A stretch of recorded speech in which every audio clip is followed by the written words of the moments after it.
I would argue, and I believe, unity we comes way before you even get to politics. You cannot get to changing the political divides that you've described without changing the culture in this country first. And that culture, basically, to our point of making unity cool, making it something you respect, making it something that's relevant.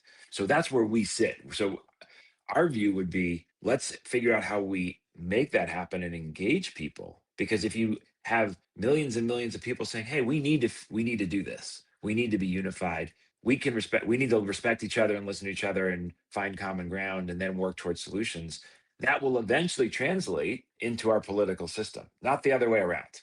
If you try to go fix the political system without fixing the people and the culture, we the people, where we started, you'll fail, right?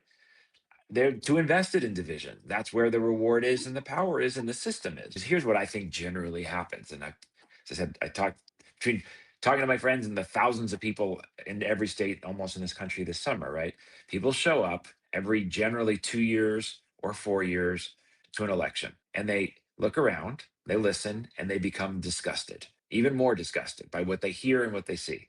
Hold their nose, vote for what they think are the lesser of two evils in their choices, and say I'm out. Like, I hate this discussion, this is gross, it's awful, and it feels like I can't do anything to change it. I'm going back to work, I'm going back to school, I'm going back to my kids, I'm going back to TikTok, whatever it is. Understandably, they do that.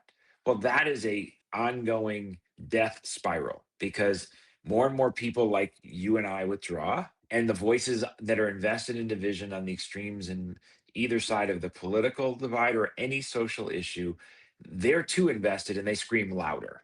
And then you show up again and it's louder, and you just further and further withdraw. Well, if you do that, you're generally going to see candidates, and you're going to see a culture that's about division, because that's the only people really participating.